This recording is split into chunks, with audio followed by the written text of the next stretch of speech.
Enrollment is now open for my fall political philosophy online course. Spots are limited, so go to partiallyexaminedlife.com/class now to read about it and follow the link to enroll.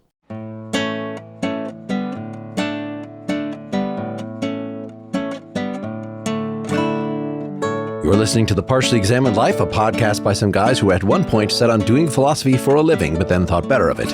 Our question for episode 373 is, when, if ever, is war justified? We read chapters 4 through 6 of Michael Walzer's book, Just and Unjust Wars, originally published in 1977. This is Mark Linsenmeyer, whose international intervention is always welcome in Madison, Wisconsin. This is Seth Paskin, always the aggressor in Nantasket, Massachusetts.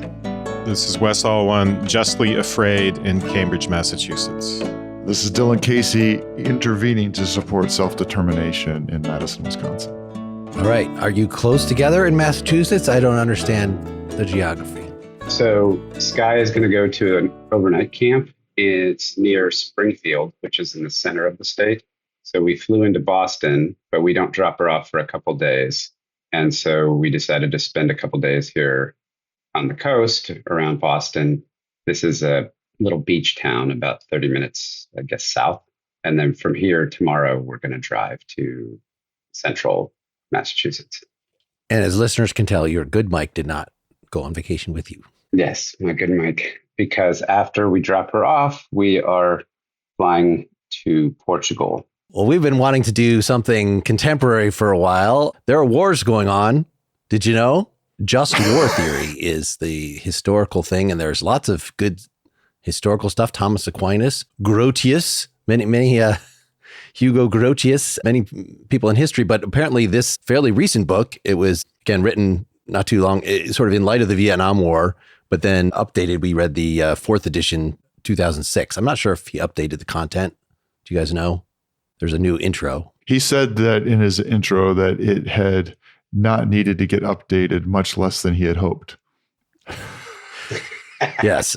I've also listened to some interviews with him. I know there was a 2002 article on where he talked specifically about Israel, so we could see, what he thought in general of that conflict that we looked at. It's The Four Wars of Israel and Palestine from 2002. Did you guys get to that? I didn't read all of it, but the first few pages, which are kind of illustrative of, his overall argument. Yeah. So it's just another example, of course, one that we would be very keen to talk about. I think as far as we need to do an episode to do a contemporary moral problem, the fact that we only read half the book on the excuses, the morality of going to war, what constitutes just war. The other half of the literature on this, so that's called jus ad bellum, justice for going to war. Jus in bello is just conduct during war. So are you targeting civilians and things like that? And of course, if you want to talk about right now, the Israel-Palestine conflict, you'd want to address both. But we're going to just restrict ourselves sort of artificially to the first and most pressing one, right? Should we go to war at all? Should we intervene when we see a country is abusing its citizens? Or should we intervene to help when there is some kind of civil war going on that we either think should just be calmed down or we favor one side or the other? Should we ever intervene at all? And the short answer is war is pretty much only justified when somebody is being an aggressor, and being an aggressor is an international crime, is bad. And we want to either defend ourselves against that, or we want to intervene to help someone defend themselves against that. And then there's, some exceptions and complications that he gets in of, how do you figure out when there's a civil war or something going on? In general, you don't want to get involved, but what if some other foreign country has already gotten involved? There's already tipping in the scales. Can you get involved to counter that influence, etc.? Yeah. So aggression, war, under what he calls the legal paradigm. Yeah. I think it's the legal paradigm or the domestic analogy. Legalistic paradigm. So under the legalist paradigm or the domestic analogy, you can only go to war against an aggressor, which is to say someone who's attacked your country or has crossed your boundary line, crossed an international border. But that's a paradigm that he's going to progressively, he starts off the reading by giving us that paradigm as a baseline, and then he will progressively revise it over the book to say that paradigm is not enough. There are circumstances, for instance, in which, as Mark pointed out, you can intervene on behalf of one party in a civil war. You could intervene for humanitarian reasons. And you could even do preventive war in very strict circumstances where there's a real threat. And it doesn't have to even be an imminent threat in the sense that someone's got the trigger cocked and is about to, the gun cocked? What's cocked? Something's cocked and is about to pull the trigger.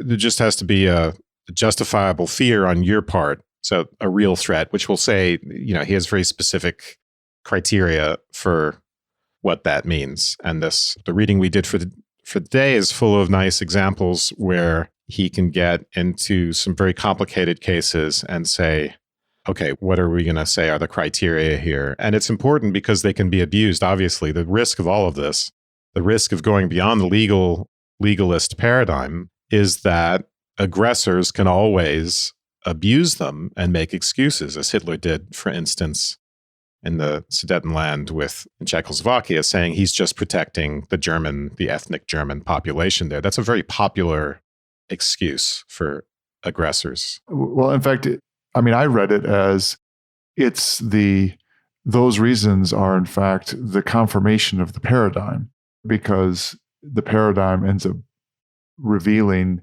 the truth of the moral distinctions that he's making, because everybody understands that those distinctions are the ones that you need to be justifying that your actions on the basis that you were engaged in a just conflict. And those reasons for doing so, you might be not being in good faith making those reasons, or in fact, outright lying about those reasons. But those reasons are the ones that are the frame for the moral justification of those actions. Yeah, I just want to say, he will say that Mill would like to see these amendments as kind of following from the legalist paradigm. This is page 90 to 91. But he would prefer to think of them as exceptions to the general rule, just because they can be used as excuses. So he wants to think we should always think of them as exceptions, and we should always think there's this onerous burden of proof. Yeah, but we should say what the domestic paradigm is. Though, I was just about to say that. Yeah, this is just our little intro. Fair enough. But I think that's a good introductory point, is that you could think of states as like individual people. And so insofar as we know that international law is a rather defanged thing, that there's not a enforcement mechanism. The UN is supposed to be an enforcement mechanism, but it doesn't really work very well. So, we know there's going to be limits to this, but let's, imagine that we were in a regular society, that the whole world is a society and each state is a person. What would be considered to be just action? Again, given that it's different, given that there is no police that you could call. Exactly. We have to be our own policemen. Like, you have to get your neighbors to be your policemen, so that how you react to it is a little different. But what is actually just to do is, at least on this analogy, very much comparable. In the legalist yes. paradigm. So in it, right, we treat states as if they were individuals and with rights, which once we start getting into the amendments, into the revisions, then we're making those revisions because we're starting to think of the states as collections of individuals.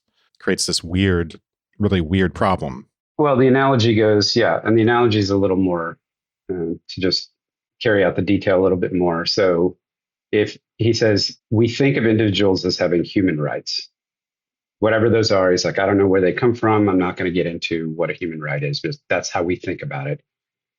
And so on the domestic analogy, we think of states as having a kind of rights too, not human rights, but a kind of rights. And what are those rights, if any? And it's territorial integrity and protection of sovereignty. In other words, the respect for the geographical boundaries of the state and respect for the state's almost absolute jurisdiction over what happens within those boundaries, given the limiting cases that we come up with later.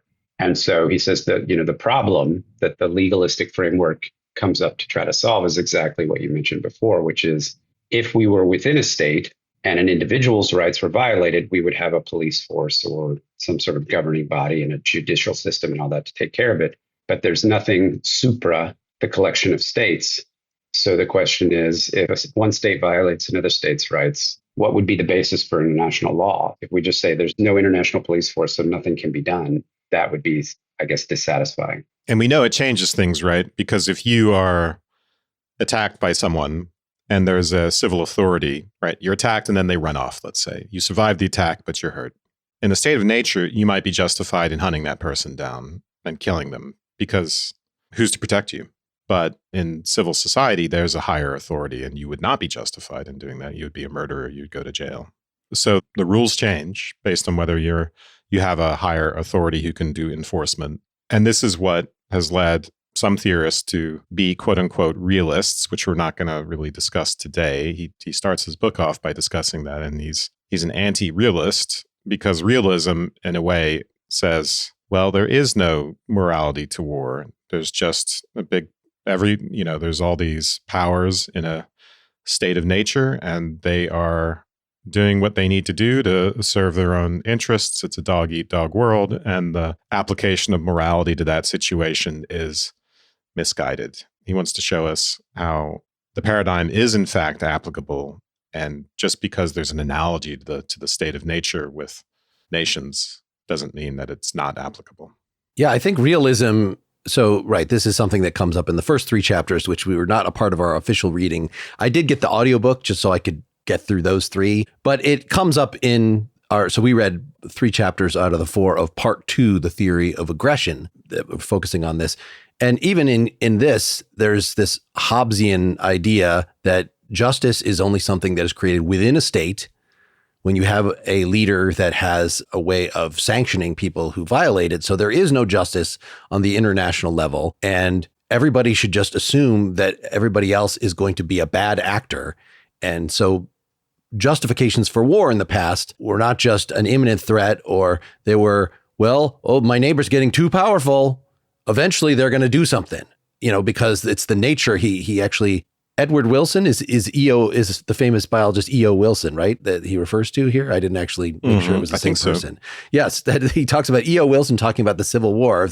It's like sea slugs that just, if a sea slug is slightly bigger than its neighbor, it'll just eat its neighbor and absorb. And that's the way states are. It's just the nature of states. And Walzer just thinks this is ridiculous. This is not why we form states. We do not. But this is the way.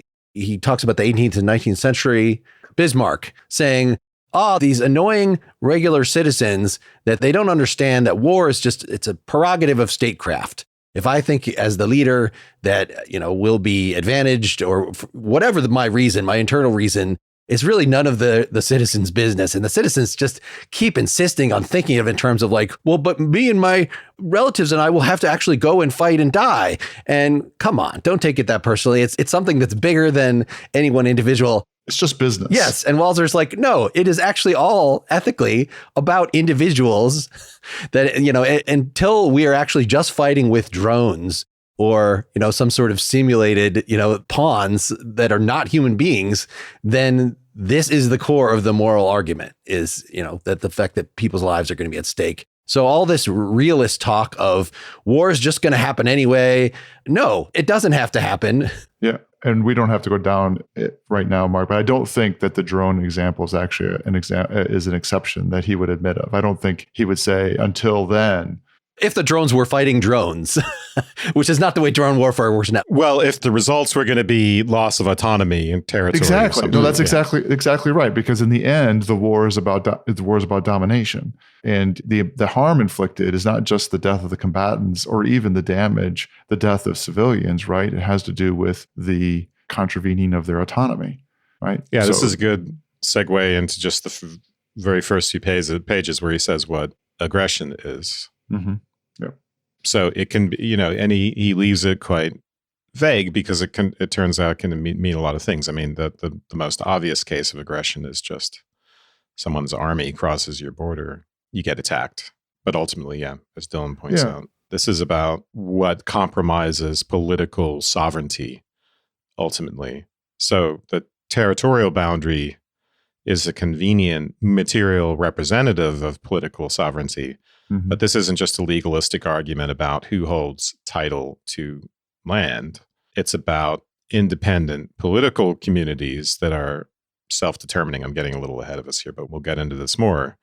But individual political communities that are self-determining, and an aggressor intervenes in that. And because he does that, he forces, there's not a lot about pacifism in here, but I know people who pretend to be pacifists, at least on behalf of Ukraine, and really make these arguments that you should just lay down your arms and let the invader come in because it's not worth the loss of life. But in his account of aggression, Walzer will say the rights of individuals within that community, which you can't count on being protected by the invader, those are the things that you might think are worth fighting for, even at the risk of life, which is one of the things that makes this such a crime, is that you force people into this decision to actually have to lay down their lives and die to protect their communal autonomy. And you see the domestic analogy going on, right? So you can take the same analogy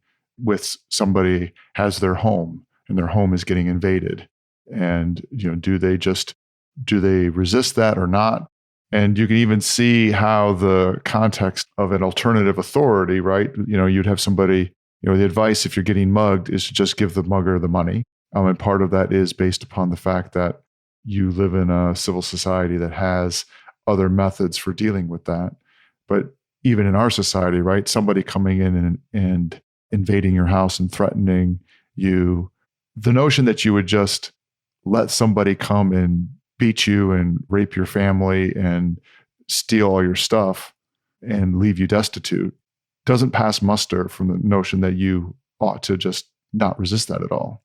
The only way that I would say that you get away with saying that you don't resist that at all is if somehow you think that you're going to be made whole at the end so that you can flourish. And I think that you can come with a lot of examples where that's not going to happen. Yeah. And he points out specifically in that particular instance that what you're doing is creating a calculus where you're trading life for rights. So he says, you're basically saying the loss of life or the amount of destruction or desolation that's going to happen is worse than the trade-off of sacrificing the state's right to individual sovereignty, but theoretically also cascading down on the domestic analogy, the individual's rights. You're going to sacrifice probably, like, for example, I don't know, were they Czechoslovakians at the time? Czechoslovakian people didn't just, the state lost sovereignty and territory, but the people themselves also lost rights because they're basically turned into second-class citizens. They lost the right to vote. They lost their individual land. So Czech farms were taken over and given to German farmers and things like that. But I think he's saying that's the logic, but he's questioning whether that ever makes sense. And even though people do it. We might treat it as a utilitarian consideration, right? So we compare the devastation of war with loss of rights and loss of autonomy and all that stuff. And one might think, well, maybe the aggressor will come in and be an enlightened dictator. Or maybe because of cultural similarity, Ukraine in some sense belongs to Russia, and because it's been part of the USSR historically, which I think are just very historically ignorant cases. But what Walzer will end up saying, and I think he's right about this, is that those calculations are they're just impossible. There's too much uncertainty. And so you revert from the utilitarian position to the more rights-based deontological position. You say, look, this is just wrong. And the level of uncertainty is such that I have to approach this really as a moral issue and fight. Although it's not to say that you couldn't give in. So the Finland is a good case of that, right? When Stalin wanted to go to war against, or really he wanted Finland to trade land with him because he had a legitimate worry that Germans could occupy Finland and be too close to Leningrad. And so the Finns had a difficult decision to make because, of course, Germany is a much more formidable military power at that point. And they made the decision to fight, and ultimately they fought Russia to kind of a draw, but they ended up with a negotiated peace where they lost more land than they would have if they had just agreed in the first place. But Walzer's point is that they vindicated their autonomy and their rights. And if you just give in, as in the case of Czechoslovakia, which is really the international community gave in, the Czechs couldn't fight by themselves. It was handed over to Hitler by Chamberlain and other people. That, of course, did not satisfy Hitler, and he just took all of it eventually. So if you do just let someone in, they may ultimately see that as an invitation to take all of it if there's no resistance. Right. He has an interesting way of, he's very black and white in his condemnation of aggressors, but do you have a duty to fight back? Well, no, it's sort of up to you as the attacked country, or what can you put up with? But it's definitely, we think it's admirable if you do fight back. We think somebody should fight back. We think actually, just like if your neighbor is being attacked, it would be good for you to help, but you don't have to. You're not necessarily condemned if you don't. You might have lots of internal reasons that you don't want to put your own citizens at risk, saving someone else's bacon. Yeah, well, he makes this point. It's funny. It's kind of like a little throwaway comment, but there's a lot of really interesting little nuggets in this thing that he doesn't expound upon. But I guess maybe it's just the topic. He brings it up and he's like, well, that's kind of a philosophical point, whatever. He says, we just naturally, we think it's heroic when a smaller, weaker, overmatched group decides to fight back he's like, it's almost like it's built into, it tells us something about how we think about the morality of war, but also about how we think about protecting our own rights and protecting sovereignty. Is like, you would almost never, he says it's something to the effect of appeasement, which is the strategy that he's talking about where you give in or negotiate instead of fight back. Appeasement is almost always seen as a negative way out. And if you decide to resistance is almost always applauded, is almost always supported, in some respect. And, part of that speaks to how we think about these things as individuals, human beings morally, but part of it's also about supporting the legalistic framework around the domestic analogy, thinking that we believe so deeply in the sovereignty of nations that you would never fault somebody for fighting back to protect themselves in that respect, in the same way that you would never criticize anybody for fighting in self-defense of their own individual person if their life was threatened. Yeah, he says that part of what the Finns are defending in that case is the moral order. So we might think that realism strictly defined, you just think about utilitarian consequences in material terms and you exclude these factors of loss of autonomy and all the rest of it. But on page 71 to 72, he'll say there's also a kind of realism to rights and the defense of rights. And there's the defense of certain values that the aggressor is attacking. Those are real considerations. So we applaud resistance because it's important to fight for those things, even at the cost of lives. And now a word from our sponsor, Function Health. I choose Function because it's the only health platform that gives you access to the kind of data most people never see and the insights to actually take action. Inside Function, you can test over 160 biomarkers, from heart and hormones to toxins, inflammation, and stress. You can also access multi-region MRI and CT scans, all tracked in one secure place over time. It's an enhanced view of what's happening inside your body. That's why top health leaders like Dr. Mark Hyman, Dr. Andrew Huberman, and Dr. Jeremy London are all behind Function Health. With Function, you get lab visits that are fast and convenient at over 2,000 locations across the U.S. For $499 a year, that's just $1.37 per day for cutting-edge health insights. All results are tracked over time in one secure place so that you can see how your health evolves, and insights come from top doctors based upon your own unique results. There are no perverse incentives. Function doesn't push supplements or pharmaceuticals. It's just powerful, unbiased health data designed to help you own your health. I recently got my results from my annual lab test. I found the Function dashboard easy to use and the insights applicable and actionable for me, and I expect that you would as well. Learn more and join using our link. Visit www.functionhealth.com/PEL. That's www.functionhealth.com/PEL to own your health. If you're passionate about science and exploring the big questions of existence and evolution, have a look at the Poetry of Reality podcast. Hosted by world-renowned evolutionary biologist and best-selling author Richard Dawkins, Poetry of Reality features in-depth conversations with leading scientists, thinkers, and writers. From evolution to consciousness, each episode brings science to life with clarity, depth, and curiosity. Join the growing global audience discovering the beauty of science through Poetry of Reality. Listen on all audio streaming platforms and watch full episodes on the Poetry of Reality YouTube channel. Yeah, of course, there's this section on appeasement that we've been referring to. That's quite a bit ahead of where we are in the text. But he, even in the first few pages of chapter 4 here, so he mentions Karl von Clausewitz, who we read a little for our terrorism episode. I think if you read things about war in the philosophy world, you run across Clausewitz on war. And Walzer quotes him on page 53 here. A conqueror, writes Clausewitz, is always a lover of peace, as Bonaparte always asserted of himself. He would like to make his entry into our state unopposed. In order to prevent this, we must choose war. So that's, a conundrum about the ethics of war, is that the aggressor is not necessarily the one who fires the first shot. They might just we're just going to move in here. Is that okay? We're more powerful. Make this easy on yourself.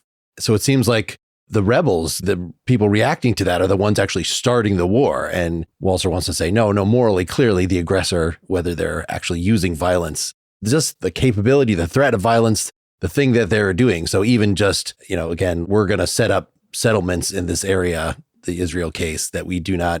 So that part, the expansionist part of the Israeli conflict, Walzer is not in favor of. Well, and that's also all very easy to understand on the domestic analogy as well, right? Mm-hmm. So, whether you talk about extortion of your store in your neighborhood, where the local gang thugs come in and say, well, it would be really good for you to give us 10% of your profits because otherwise something bad might happen here. Well, no violence has happened, quote unquote, but I think Walzer would say, well, of course, that's aggression. And that's why he uses this word aggression. The page that Wes was talking about is really a great page about this on 72. He was pointing out at the top there about the difference between, that they're referring back to the realist position that there is no such thing as morality in war. International conflict does not admit of morality. It just admits a power struggle. And he, just to reiterate, Walzer says that, the Finnish example gives the view that realism, there's an alternative view that rights are real. So there is realism in those rights, even to people who must die and defend them. And second, the defense is possible. And that's a preamble to this following paragraph, which I think sums up a lot of the position that's going on in here. The defense of rights is a reason for fighting. I want now to stress again and finally that it is the only reason. The legalist paradigm rules out every other sort of war: preventative wars, commercial wars, wars of expansion and conquest, religious crusades, revolutionary wars, military interventions. All these are barred, and barred absolutely, in much the same way as their domestic equivalents are ruled out in municipal law. Or to turn the argument around once more, all these constitute aggressive acts on the part of whoever begins them and justify forceful resistance, as their equivalents would be in homes and streets and domestic society. So this point that everything turns on the notion of aggression, and that aggression is an act against autonomy that can be resisted. That's the moral foundation for the whole thing. Yeah. And that paragraph, he's outlining what the rules are under the legalist paradigm. He's setting us up to say, well, we actually have to revise that. There's some qualifications. Yeah. Right. The next paragraph will say this is not yet a complete characterization of the morality of war. Yep. So he's going to go on from there to tell us that actually it's a bit more complicated than that.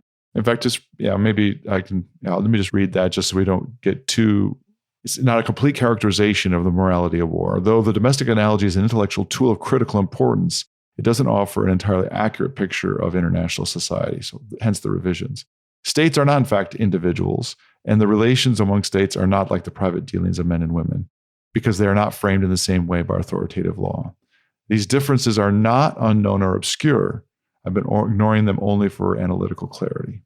And then he's going to, as Wes has pointed out, he's going to... Does your version have states are not like, are we using the same book? States are not, in fact, like individuals because they are collections of individuals? Yes, I just skipped over that parenthetical mark. I just became curious whether he had actually revised this at some point. No, you're right. All right. I skipped over that parenthetical. No worries. Yeah. Well, let's talk about that sentence you skipped over. So the rights of political communities was the section, the first major section after the beginning. And I found this really interesting of, to what extent the domestic analogy works. Why do we think, I as an individual, I understand, and he says, look, I don't know if they're natural rights. I don't know whether they're socially agreed on. That's all meta-ethic stuff.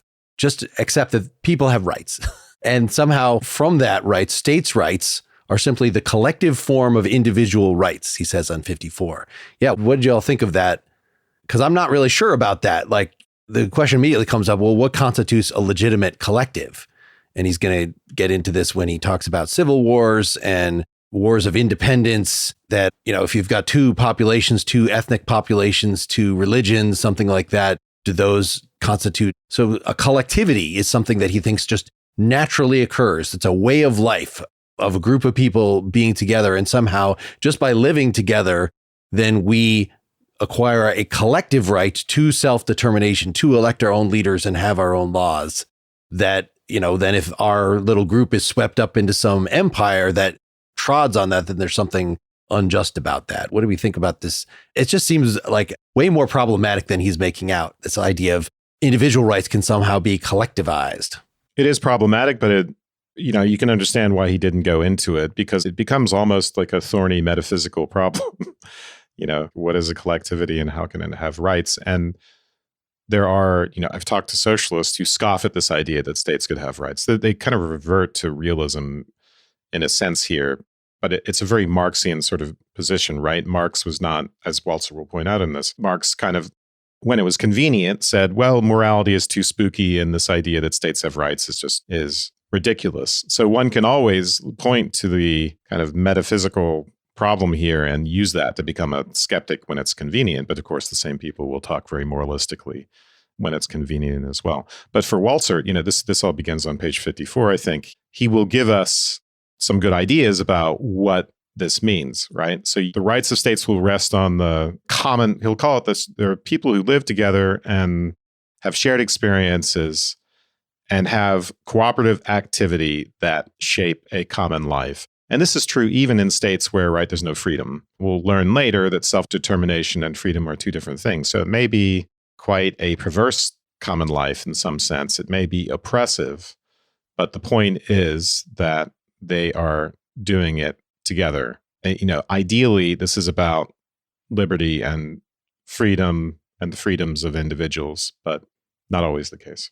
So, yeah, I think there's a couple aspects that we kind of want to delineate here. So Wes is right to point out, he says, if you want to talk about how collectivities make a commitment to the state or become beholden to a state or participate in a state, he says you kind of just have to sort of think about the traditional philosophical social contract theory. He's like, because of course people don't explicitly consent. He says that's complicated.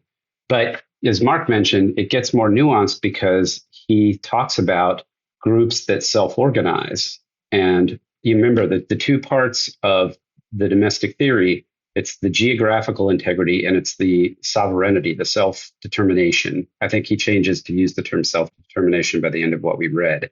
So that allows for an example like having an ethnic minority within a state that wants to have some form of self-determination and then is, for example, oppressed by the state. It's going to set up that a conflict there where you would normally think, well, the state has autonomy within the boundaries of its borders. But in this case, because that ethnic minority is a community, a self, that is aspiring for self-determination. So interestingly, the whole state of nature and state thing kind of, I don't want to say it falls apart, but it reaches a limit in the face of the notion of a self-determining community, even if that's a minority within the state. And I think you're right, Mark. That's where it becomes very problematic. It does, but we get to that later in the revision. I think it's important just to lay out what the simplified legalist paradigm. He says, I'm going to put fractures and divisions within the state aside for now at this early stage on page 54 to 55, because it's important to point out that, so for instance, where does a territorial right come from? Is it because there's some sort of legal deed to a property? That's something that we might scoff at and say, you see, international boundaries are arbitrary and they were defined by violence. Why should we respect them? But their basis is not in that kind of mere legality. Territorial boundaries are important because the community basically needs a physical space safe from intrusion. So a common life has been made on the land. So the moral justification for those boundaries is in the common life of a collective. And that's really important. I think this is something people often miss when they are discussing war, because they want to use this idea that a state has been unjustly founded or that boundaries are arbitrary or this or that to say, well, there is no right to self-defense in this case. There is no right to defend against an aggressor. There's always a right where there's a real community. Well, and, if you think when I think about other ways in which people would talk about the founding of states and communities, I start thinking about older societies where you have a mythology or a self-accounting that amounts, what is it in? I forget if it's in the Republic or which one it is, but that the people understand themselves as just growing up from the ground. Autochthonous, yes. And I think, again, that's in a lot of ways pursuing a kind of domestic analogy. We came from this place and we're naturally derived from it. And that's our connection. Now, that's not quite the same as what Walzer is saying. He's actually making it broader than that, saying that it's those connections between that community. And as Wes pointed out, you have to live somewhere.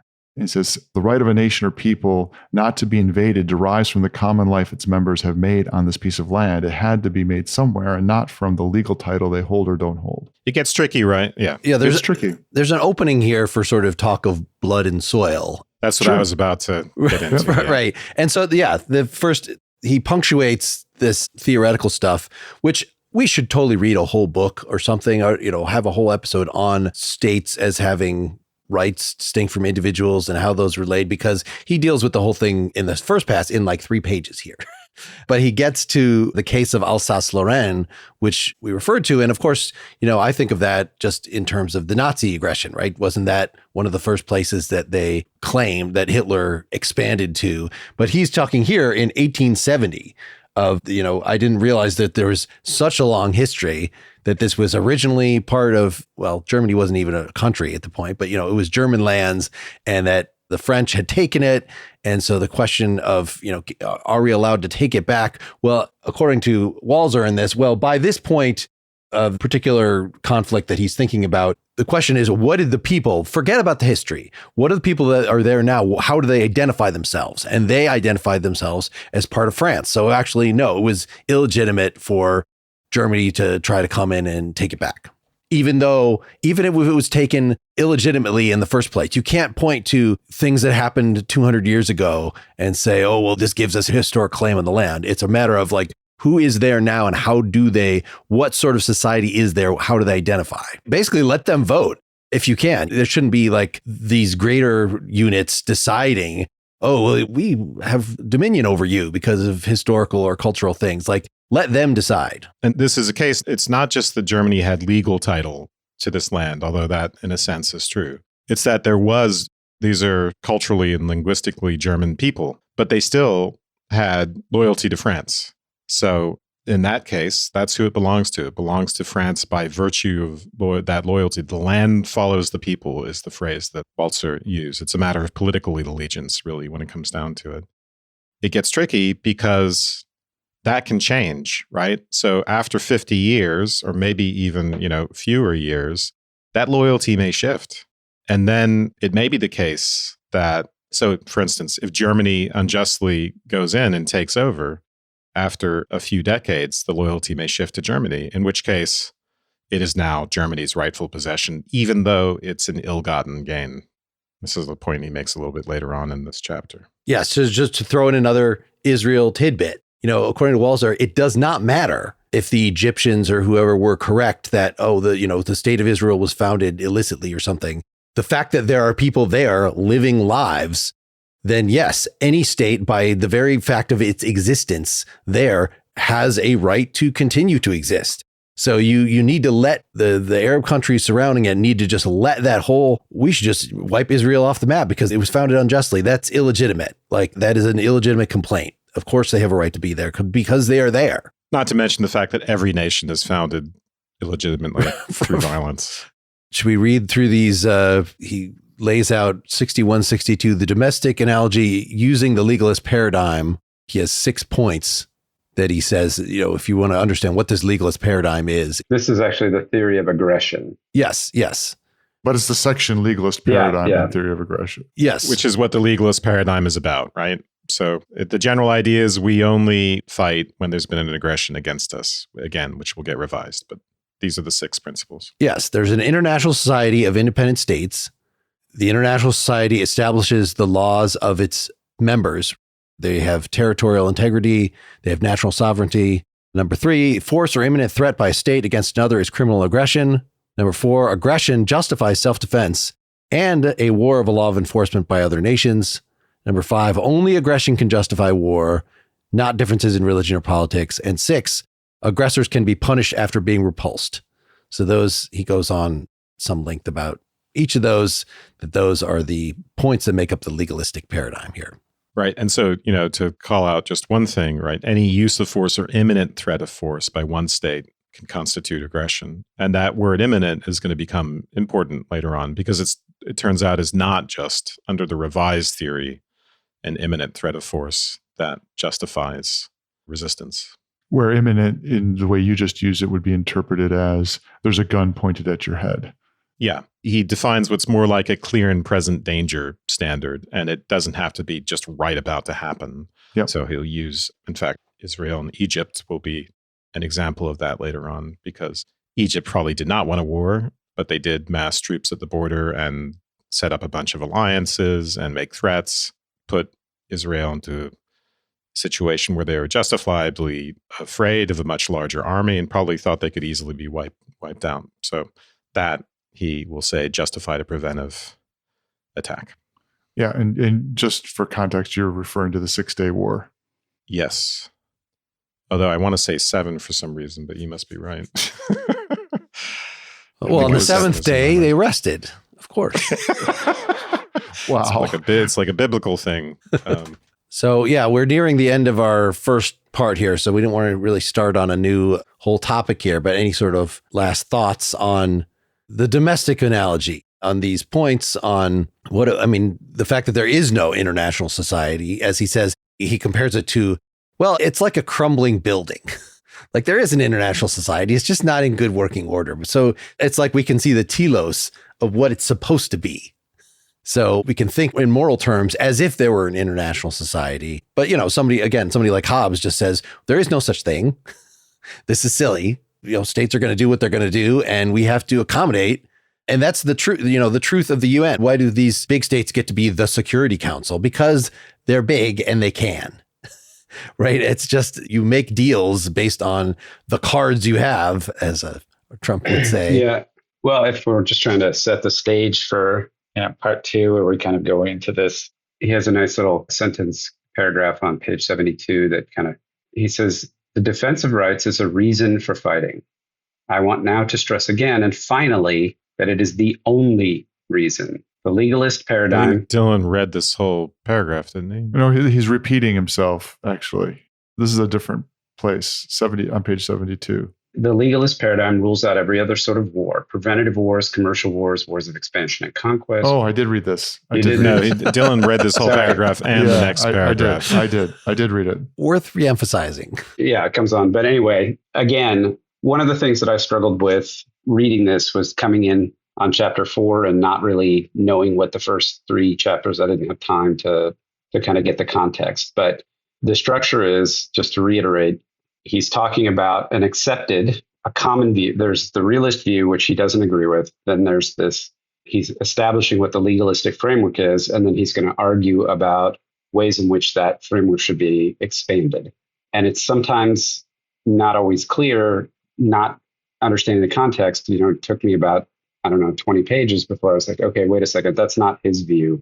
He's just putting that out there to try to explain and then, and use an example. So, well, it's a useful baseline. It is. It's like starting with a simplified equation in science or some theoretical characterization where we know there's going to be a lot of confounding variables and factors. Right. And then we introduce those. What I don't know about what he's arguing is, does he feel as though expanding the legalistic framework in the way that he's going to strengthen it with respect to being an anti-realist position? Like, in other words, is he an anti-realist, and these are the types of criticisms that realists pose for the legalistic framework or what have you? Or is he just saying, look, this as a rubric is just too stiff because there's the reality. History is full of examples of punitive and preemptive wars and things like that that we would want to say are justified. So this, I'm not 100% sure about that. But anyway.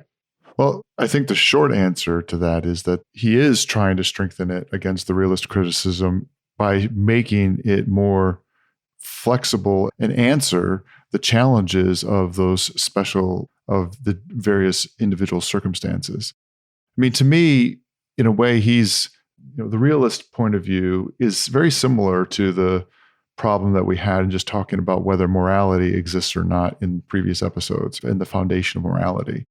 And one argument would be, well, look, morality just doesn't exist. Those distinctions are just conveniences that we have. And we spent a lot of time going through what is the foundation for moral distinctions that we make and how do they have import as those distinctions.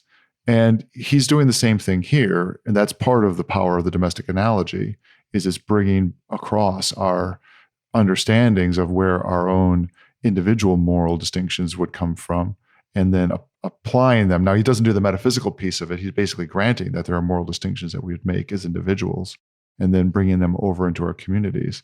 And then having to acknowledge or wanting to make it stronger by acknowledging the distinctions that come up when you were talking about groups of individuals rather than individuals. I think that is a great way of, setting people to go think about this more of where the rights of groups come from. Do you want to be a moral realist about this? Walzer just wants to not get into these meta-ethical issues. Like, of course, everybody uses moral critiques when they're deciding whether to go to war or not. It's not just a matter of pragmatism or self-interest or something. So let's take them seriously. Let's try to actually characterize what our moral intuitions are on these, whatever your meta-ethical views may be. So please come back for part 2, where we'll discuss more of this book. If you are a Partially Examined Life supporter through our website or through Patreon, you can hear that. It should be the next thing in your feed, either now or very soon. If you're supporting us through Apple or you're just listening on the public feed, then you'll get that episode next week. If you want to become a supporter, go to partiallyexaminedlife.com/support. Thanks, everybody, for listening. Thank you. Thanks. Good night.